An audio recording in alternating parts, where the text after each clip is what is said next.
My name is Anton, and next to me is Ioannis. We are engineers in ChainSecurity. Quick words about us and what it will be. First, this is a secure DeFi smart contract development on Ethereum workshop. Quickly about us, we conducting a lot of code reviews and audits on Ethereum. This is logos, you can see clients of our past. And yeah, we had also some experience of finding bugs even like in Ethereum implementation itself.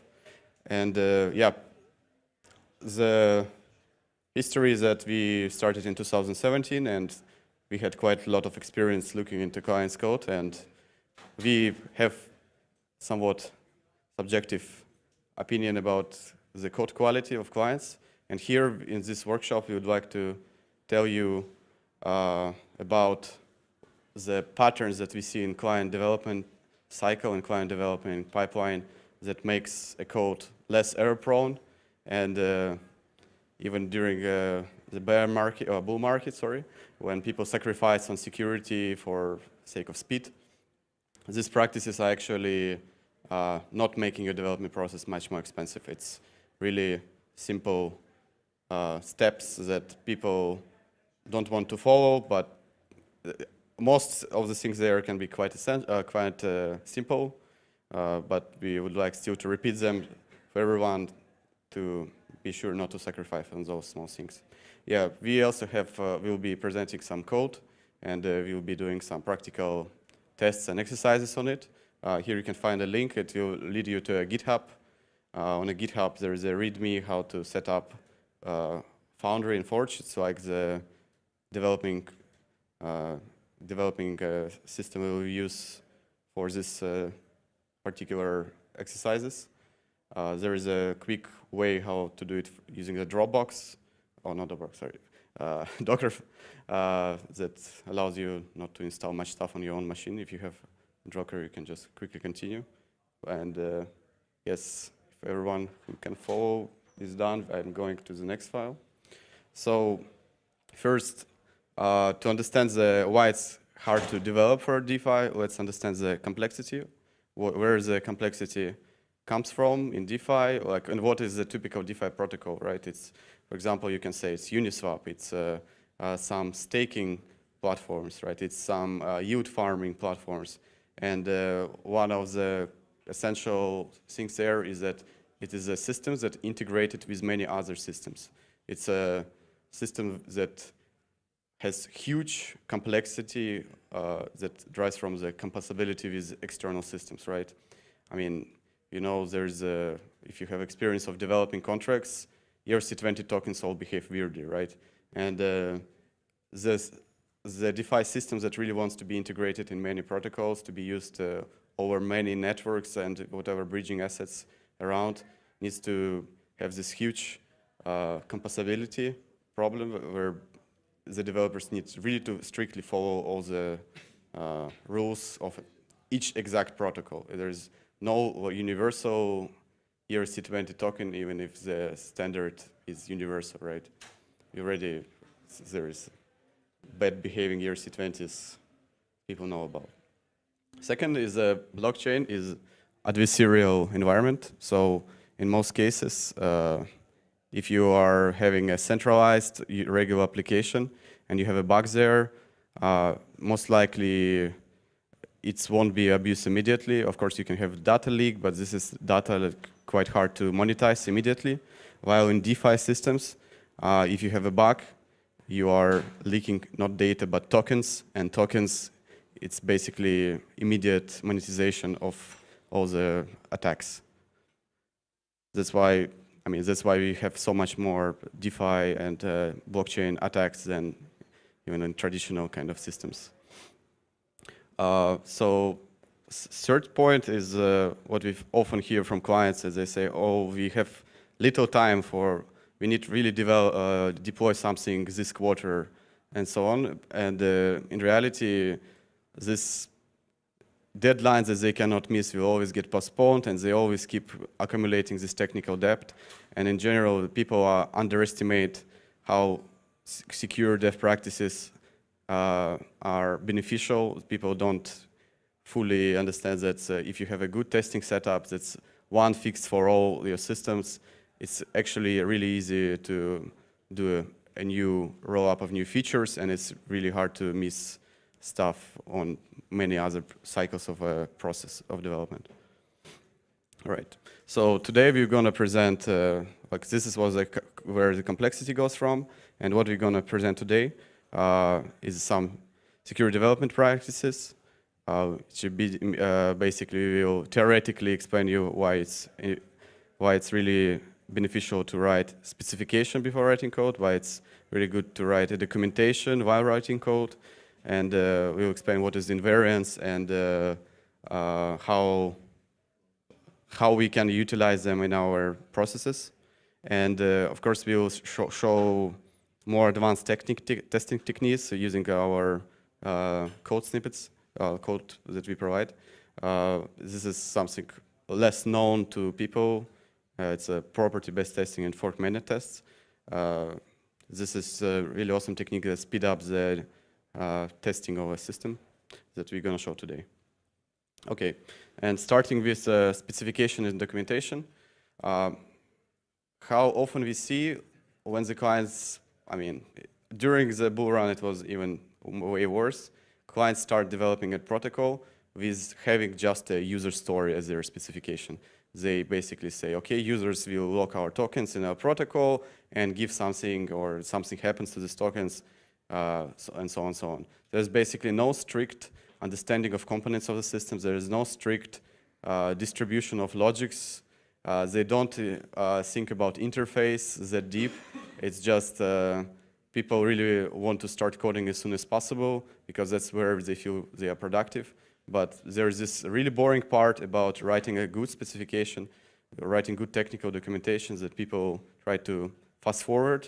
And in the result, there is all sorts of huge bugs we find when people come to us. It's quite often people, when they develop the code, they go into this streamline mode, in a really focused mode of coding. And as a result, they're missing really huge bugs that would be quite obvious if they had a high-level specifications that basically looks on the complexity of system from top to bottom. Okay. Next thing is really important is thinking about invariance. What is invariant? It's a property that is always holds for entire life cycle of a project. For example, for simple ERC20, you can say invariant is that the sum of balances always equal total supply of a token, right?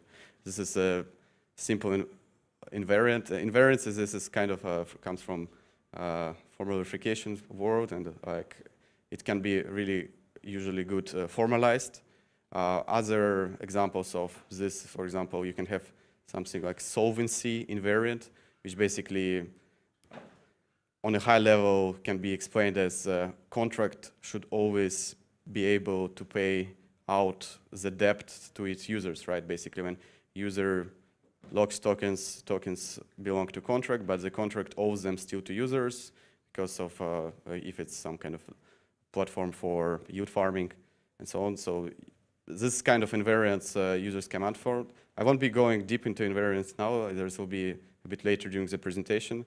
And of course, we encourage you to, after this lecture, Google what's invariants and how they are used. There's even something called invariant-based programming as a developing approach. So yeah. Next is documentation.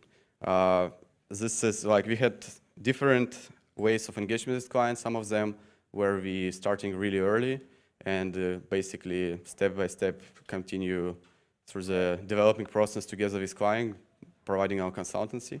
And what we saw, many people do the documentation as like a last step in their approach. Like they don't like to writing documentation. I mean, we have even clients who reach us and say that code is self-contained and documented. And this is actually really, really wrong. And the more self-contained code we have, the more bugs we find in code usually. So, and documentation should not be treated by the developing pipeline as some byproduct. It's something you can skip or do the minimal effort possible. No, the good documentation is created while you are writing code. Yes, will be a huge, it's quite often huge overhead if you are changing the system mid-developing process, and you need to change all the documentation. But the documentation is exactly this, can be seen as a mind trick, not to go into this focused coding mode, because as soon as you wrote function, you should write documentation for it, and this is where it helps you to switch from this focused mode into a high-level way of thinking about things, and you can spot problems because you're looking at the problem from another angle.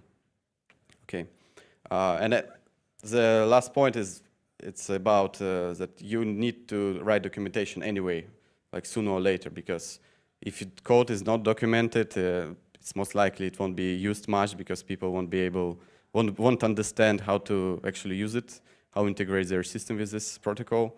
Yeah, of course, maybe it's non-documented code is fine if you have just a website with like some MetaMask and one button there.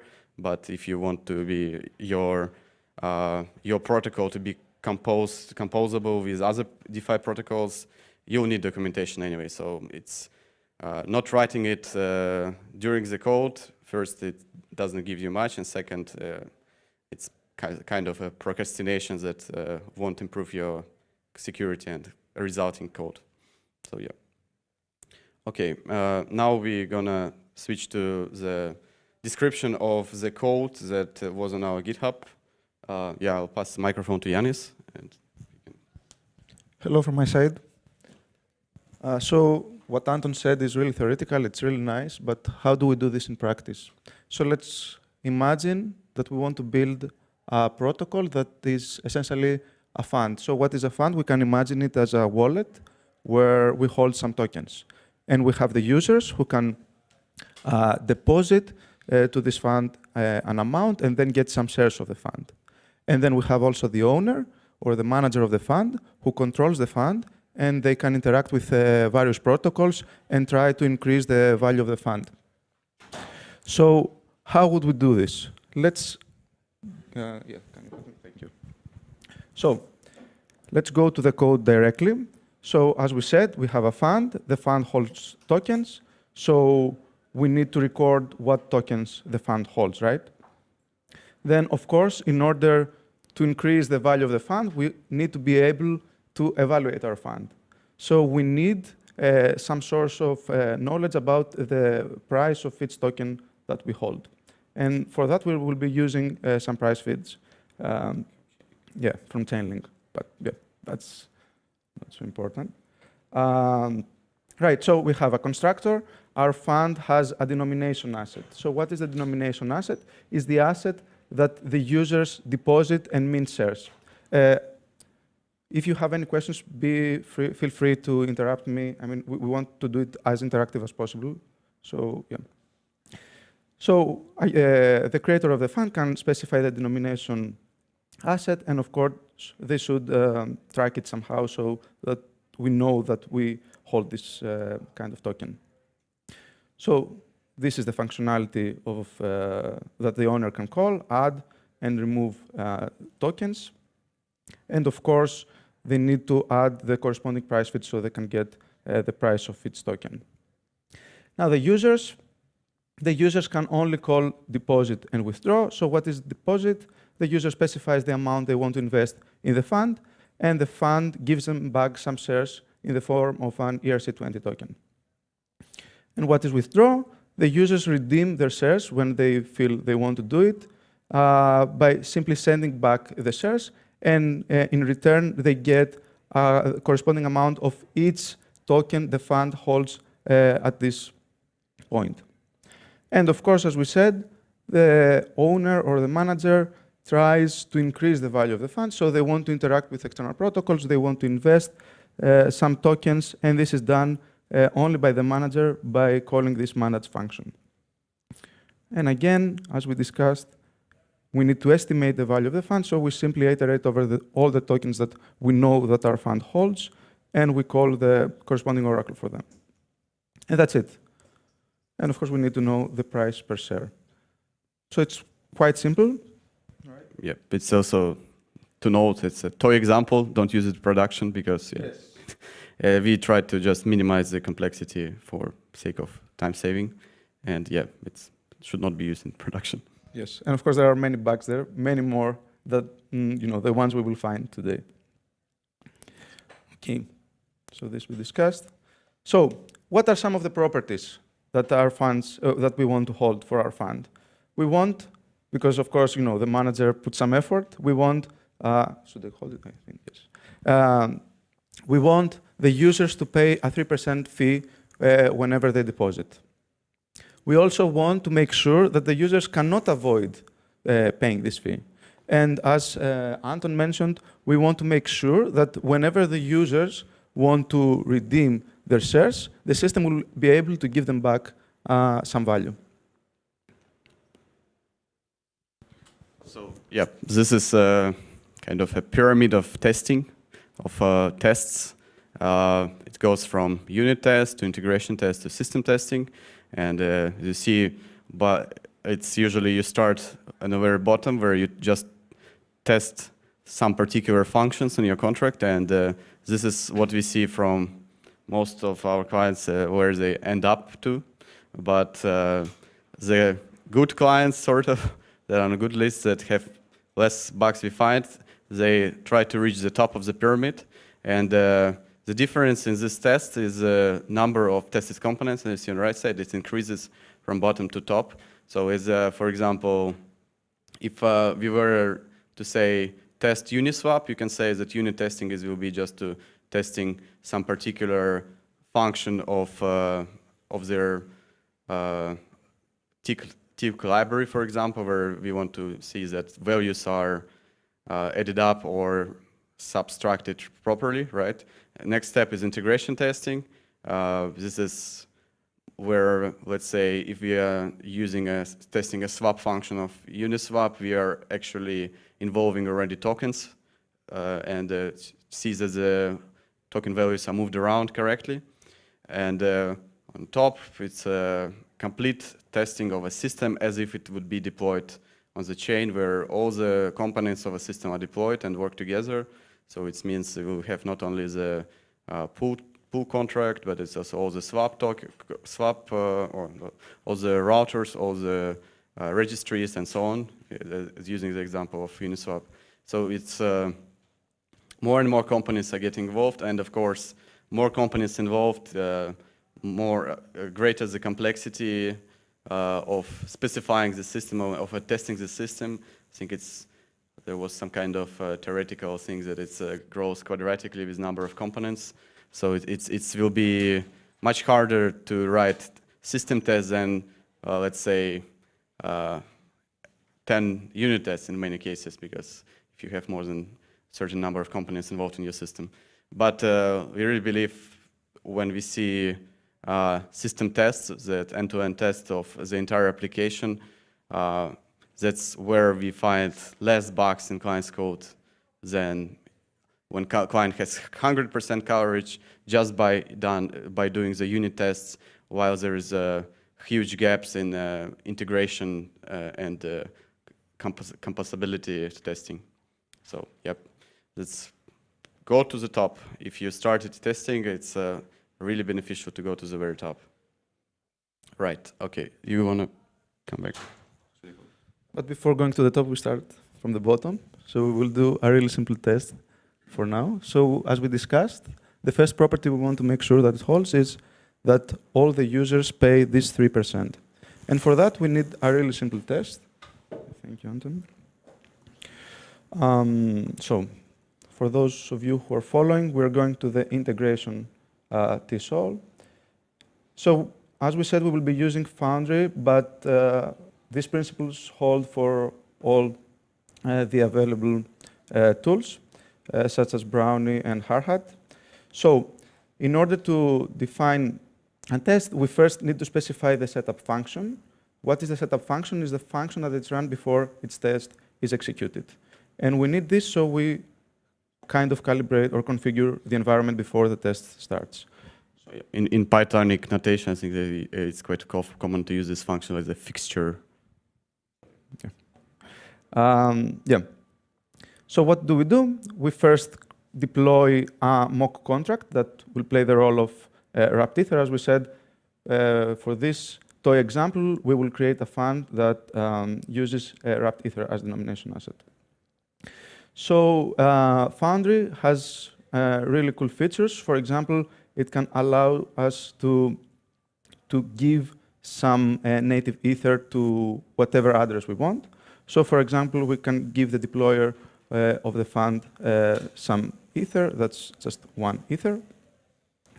And then Foundry also allows us to pretend that we take the control of whatever address on the blockchain. And here, for example, we can pretend that we are the deployer, and we take the control of this address by doing this start prank function. And then the deployer deploys, as the name suggests, the fund. They deposit some native ether and they get back some wrapped ether. And then this wrapped ether they deposit to the fund. And of course, in return, they get back some shares. And now we have some simple users, Alice and Bob. We are going to do the same for both. So we give 1 ether to Alice. We take control of Alice, and then we have Alice deposit to the wrapped ether contract and get back wrapped ether, approve the fund, and that's it. And we do the same for Bob. So we have the deployer who has already used the fund and have minted some shares, and we also have Alice and Bob who have done nothing with the fund except for approving the fund to take some money. We will see later what this is. And they hold some wrapped ether. So what is our first test? We want to make sure that everyone pays this 3%. So for Alice, we start pranking Alice. We take control of Alice, and then we get how much money, how much wrapped ether Alice has before interacting with the fund. Then Alice deposits to the fund. We get the number of shares Alice has. Then Alice redeems all her shares and get, again, the balance of Alice in wrapped ether. So if we made things right, Alice should have lost 3% because she deposited, she paid the fee, and now she withdraws, and of course, she lost the fee. So I will open a terminal, and I will execute this command. Can you explain what VVV means? Yes. VVV means it defines levels of verbosity for the test. So if I completely avoid it, then my test will just compile and it will fail, but without being, so verbose. If I define how many levels of verbosity I want, it goes up to 5. Then the result is way more impressive and way more useful, I find. But the sad news is that the test failed. Why did it fail? It might be that our test is problematic, but in this case, if we go and inspect our code, yes, but this we will discuss later. Yeah, thank you. So what went wrong? Why didn't Alice pay the fee that she wanted? The reason is, if you see that first we transfer the amount Alice wants to deposit, and then we evaluate the fund. This means that in the evaluation of the fund, we also have taken into account what Alice has sent, right?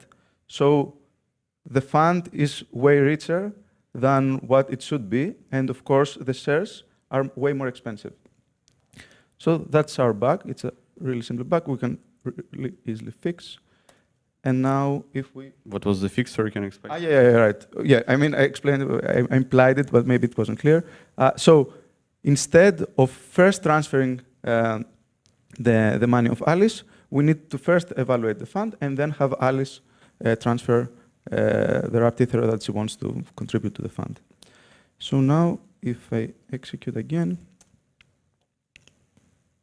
now it passed. So now Alice indeed pays 3% in fees.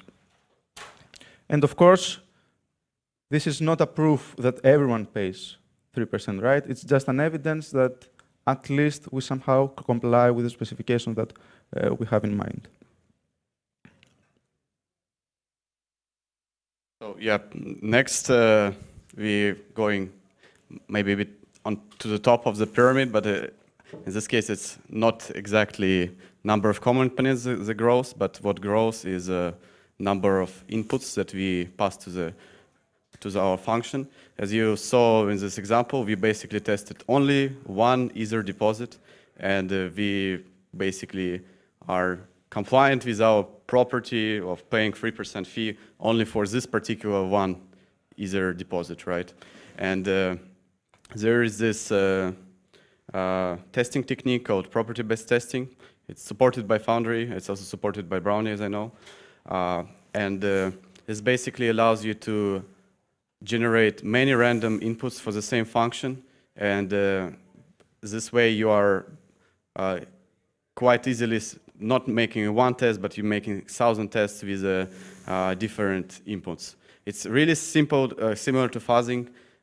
There is basically just some more academic term where fuzzing is somewhat considered to be a black box technique, where basically you shouldn't have any insight about what's happening under the hood in the contract, while property-based testing is a more wild box technique that where you should and you must even guide this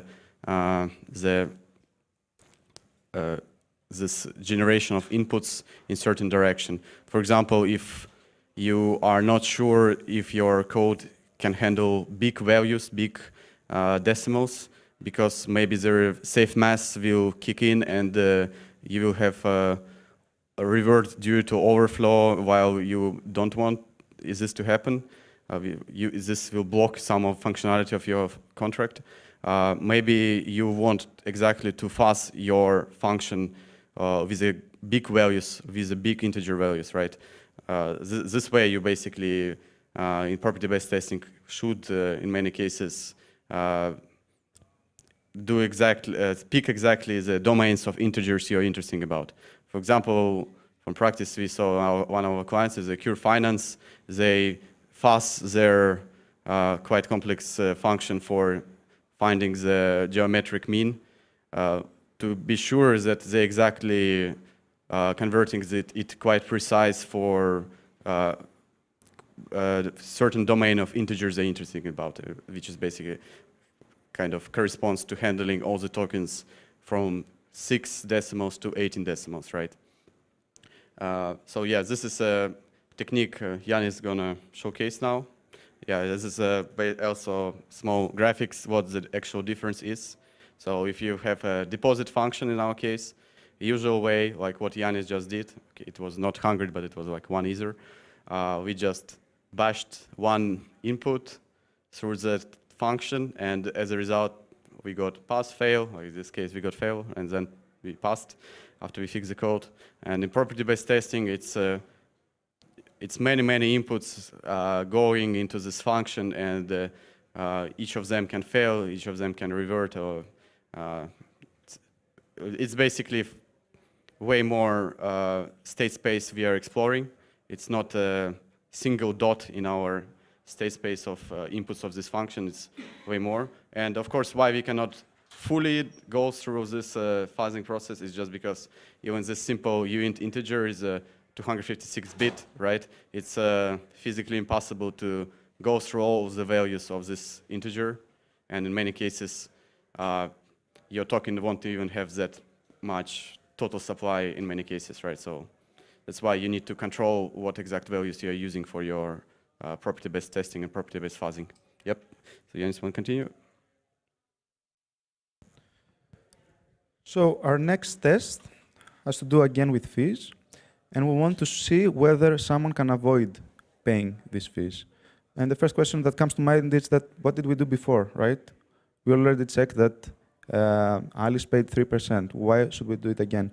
The thing is that now we're going to run many more tests automatically with this technique. So back to our code. The fonts, yes, sure. Let me see. Is it better? Okay. Okay. So how do we do this with Foundry? So all the test functions can accept parameters. These parameters will be fuzzed. So we will run many different tests by changing the argument that we pass here. So the amount will be a fuzzed value, essentially. So what do we want to do? We want to check that always the balance of the owner increases, the balance in this ERC20 share tokens. So for that, we need to query the balance of the owner before. So we simply do balance before.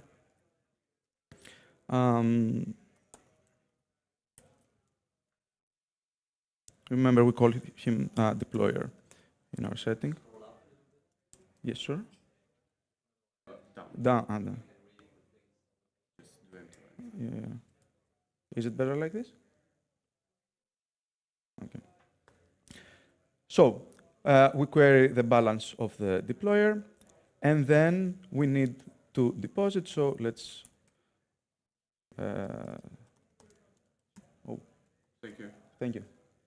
Let's prank Alice, and then let's have here deposit. So fund deposit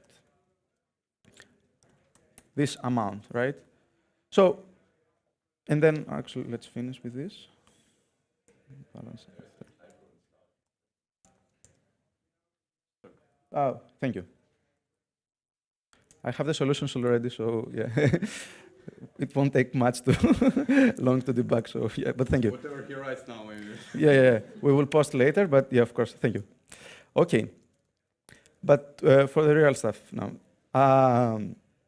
So here, the amount can be any uint, right? But are all cases of uint interesting to us? For example, do we really care if we can deposit zero amount? No, right? So as Anton said, we can drive somehow the input here, and we can reject values that we don't want to check against. So for that, Foundry gives us this really interesting function, assume, which gets a Boolean value. In that case, we simply ask that the amount is always greater than 0. And of course, this is not enough, because as we said, we can go up to the maximum number uint can get. So we also need to have an upper bound. And what's that? That's the balance of Alice in this case. So again, we need to query the balance of Alice. Alice balance. And we do.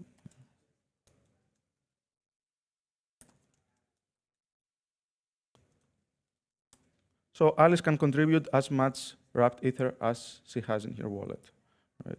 And then we simply assume that the amount is less or equal than Alice's balance. And of course, we want this test to succeed as long as the balance after is greater than the balance before. So that's it. I'm not sure if I'm so lucky and it will run immediately, but let's see. What's the name of the test? 0. It's fine, as long as it matches. And our test failed, and yeah, it compiled, so yeah, I'm lucky. But why did it fail? If we inspect the call data we used, we will see that it failed when the argument was 1. So what does this mean? It means that we passed just one of this token, right?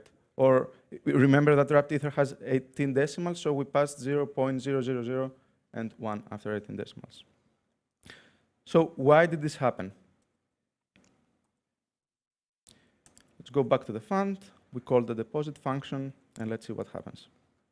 So here, if you see, we calculate the fee for the deployer or the manager. And you can see here that we have a multiplication and then a division. So what happens if the amount to mint is really small? Then, because we are doing calculations with uints, we don't have decimals, and this means that this will be evaluated to 0. So the answer is that if we try to deposit small amounts, then due to rounding errors, the user does not get fees. And there are many ways to fix it. I'm not going to discuss how we can fix it, but that's the reason why our test fails. Any questions? Okay. Yeah, in this case, it's most likely the test we wrote was a bit not considering such small values, right? It's up to the user to the developer to constrain it. Most likely you write their exact numerical property, right? And then you will be again testing or maybe constraining the amount even more, right? Assuming that it is at least whatever 100 way, so you can actually have 3%. And this test now we will live in your code base forever, and if you whatever do some small change that will change the behavior of this fee calculation on this numerical domain, you will detect it when you run this test again. So, yeah. Yes. So when you have an example which makes your test fail, and you fix it, can you take that as an example to always try in the future? Because I guess the generation is not deterministic, so it might not even try the one again on the next. Yeah, this is good, really good question. I think in this cheat codes you actually can set up like a key, which is basically your random generator key. But yeah, you're right. I think by default you are getting all the random values, right? But I'm not sure how exactly Foundry generates it. I know how, for example, in Brownie, it generates using this hypothesis library, and there it's actually tries to do something like a grid search over the space of integers. So even if you don't have the exact numbers, you will have at least tests against all numbers of different magnitudes in the domain. Yeah, yeah. So yeah. Okay. Yeah. The quick answer is you have to write a unit test for the failing counterexample, because Okay, you are not guaranteed that the random inputs will produce again the same input. Thank you. Okay. And another technique that it's quite underused in the community, but it's quite interesting, is this mainnet fork. So what is this? Instead of having to mock all the contracts that you interact with, and remember that in our case, in our fund, we want to interact with various protocols.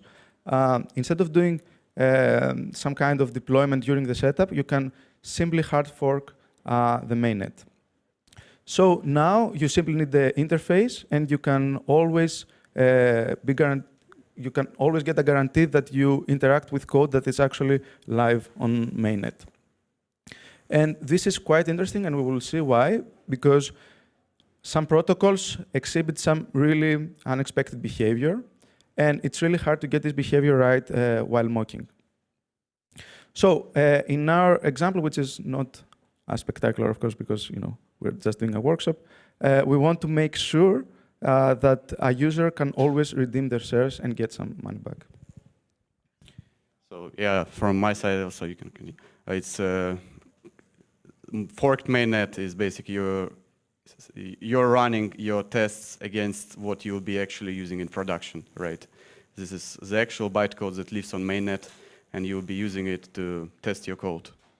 Right, and it's of course way simpler to do this, because, for example, I simply need to define now what's the address of wrapped Ether on chain, and I don't need to deploy anything.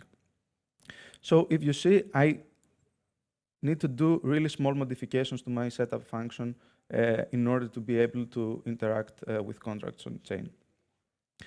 So here we assign now the wrapped Ether, as we said, the address of wrapped Ether. The rest is the same. And we also get some USDT from some user from mainnet, and we transfer this USDT to the fund. So now the fund holds also some USDT, and if you see here, it is also tracked. So the fund knows that it holds USDT. So remember, when we try to withdraw, to redeem our shares and try to withdraw some amount, we will try to withdraw the same proportion of each token that we hold. So actually, our test is quite simple. We need to use Alice again. And then we have Alice deposit. Sorry, not.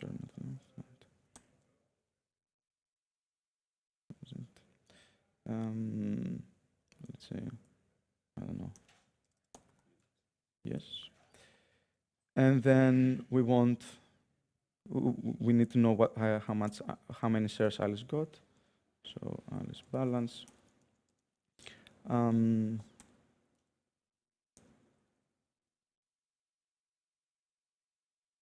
then we withdraw.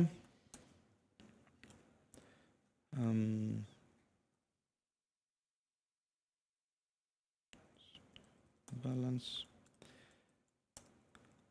And that's it. And let's see, can Alice withdraw? Deposit and withdraw, in this case, tokens with USDT, right? Right, yes. We also, no, the fund also holds USDT. It holds wrapped Ether, but it also holds USDT. And now, in order to run against a fork, I need to use this flag fork URL, and I will use an API. Yes? How do you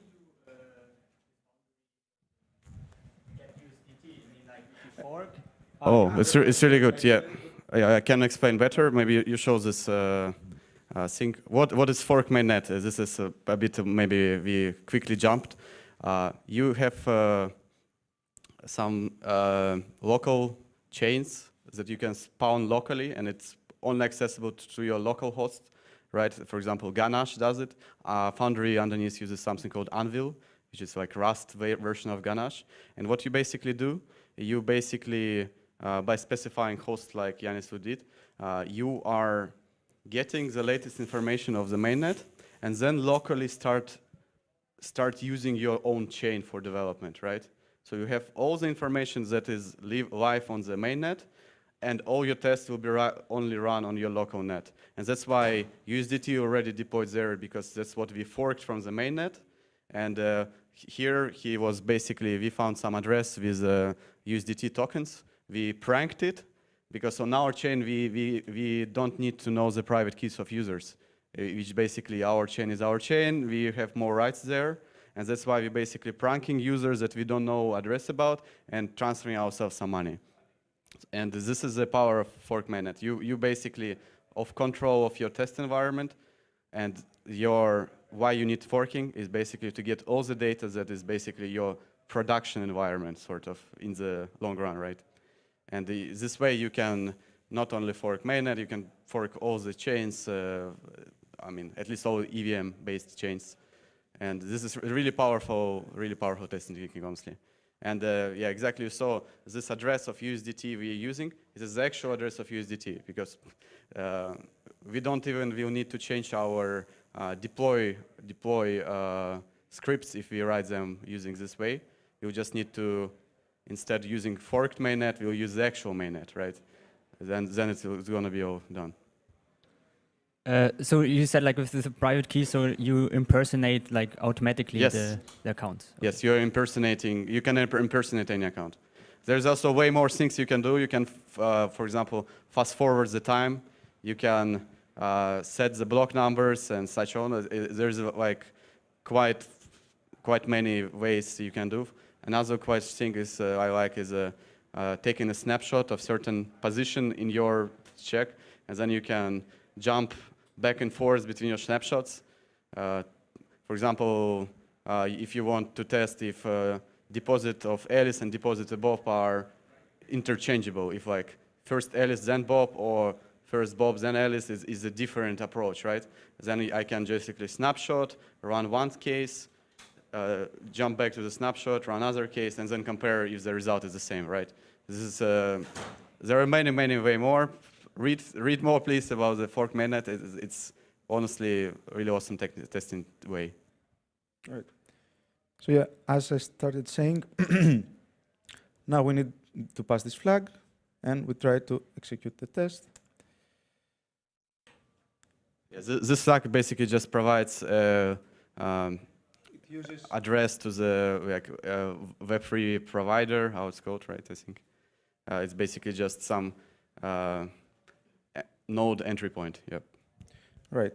Yes, and we see here that our test failed. It reverted at some point. So another cool feature of Foundry, it exists also in Hardhat as far as I know, is that you can add some print commands in your code. So here, I forgot to withdraw. We have added some log commands, so we can see what tokens we try to transfer during the withdrawal. And remember, during withdrawal, we iterate over all the tokens, and we transfer a proportion of them to the user who's redeeming. So if we go and inspect the output, we will see that we try to transfer this token, which is the wrapped Ether, and we also try to transfer this token, which is the USDT. But during transfer of USDT, the code failed. Why did it fail? So it turns out that USDT does not fully comply with the interface of all the other ERC20 tokens. And this we couldn't know if we had just mocked USDT, because we would use the correct interface, right?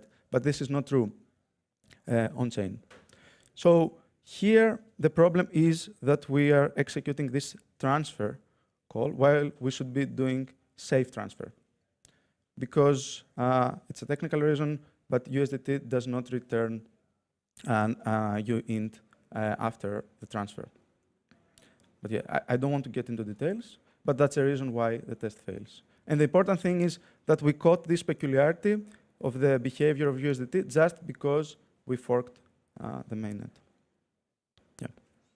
Yep, exactly. I installed it. It's just because you have many tokens, and mocking won't help you, because you may use the official ERC20 implementation, right? But that's not what many tokens are compiled for. Like USDT is quite a well-known case, at least for many developers know about it.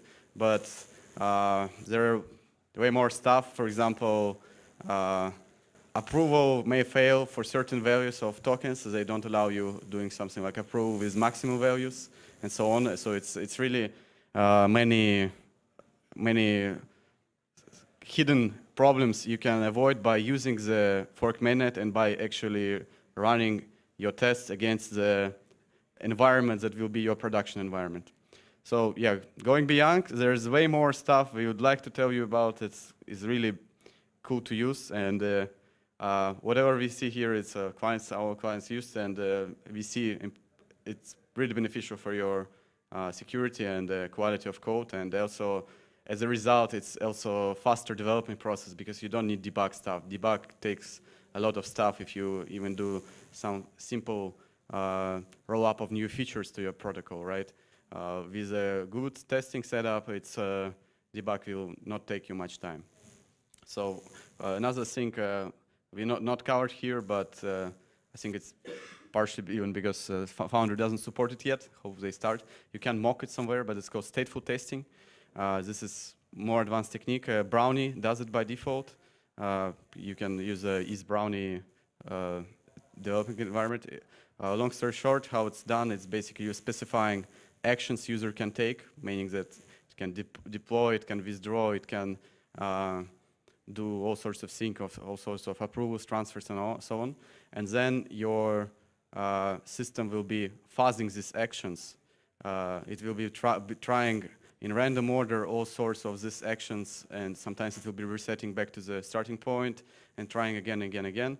And also you specify something called like rules or invariants, and this is some kind of assertion over your systems that will be checked after every function call.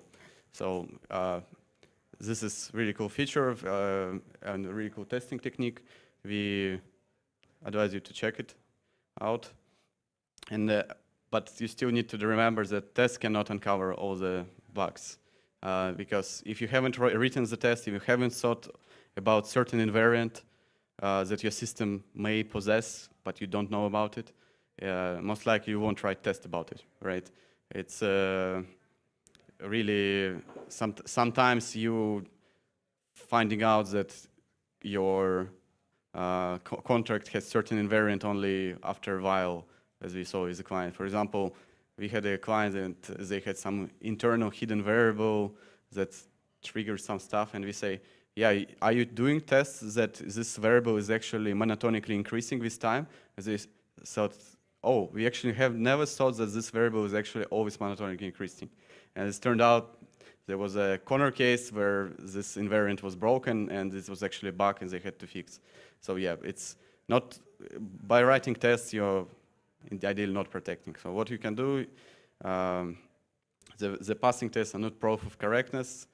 Formal verification can be seen as a proof of correctness, but again, you need to write the specification, and if you don't have specification for certain properties, then you're not testing against it, right? And we also advise using manual inspections, audits. It's many people use it in our industry, as you know.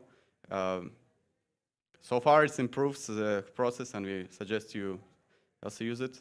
And another thing that getting traction now, from what we see in our clients and in general in field, is using active monitoring of system invariance and of a system health, right? For example, maker DAI need to monitor constantly the distribution between their assets to make sure that their system is healthy in life, right?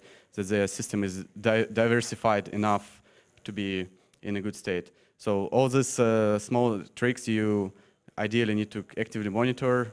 There is many solutions how to do it. Yeah, please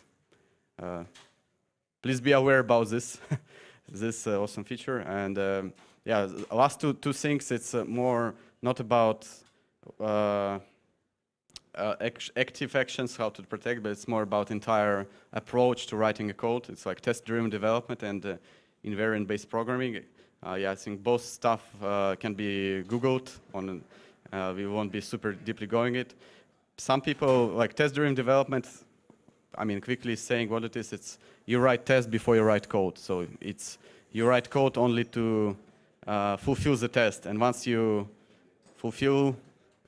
wrote the minimal amount of code to fulfill the test, you write more tests, and so it's always tests come first approach. Then there is a invariant-based programming. It's similar, but invariants come first. So yeah, do you have time more? It's good. I think we have time for one or two questions. All right. Yeah. Any questions? Coming back to the beginning where you said that first you should do specification, then documentation, then implementation. Do you have a good open project as a reference which has followed that process and has specification and documentation in place, which is good quality? Yes, well-known example, Uniswap. For example, white paper of Uniswap appeared way before the actual code, right? They had really good technical documentation about how things going, and it's even in their white paper what you see where they describe the actual mass. For example, Uniswap v3, how the ticks are getting added up together, right? This is an example of a good documentation. So yeah, this happens in many good protocols. Similar, I think we had experience with Maker, Maker Core protocols. So yeah, the teams really that care about code, you can say they're really doing this approach. Yeah, it's more expensive from their point of view, but it's not an expense that doesn't yield you good results in future. It's really actually quite fruitful. All right. Okay. Thank you very much. Yeah, I think we're done. Yeah.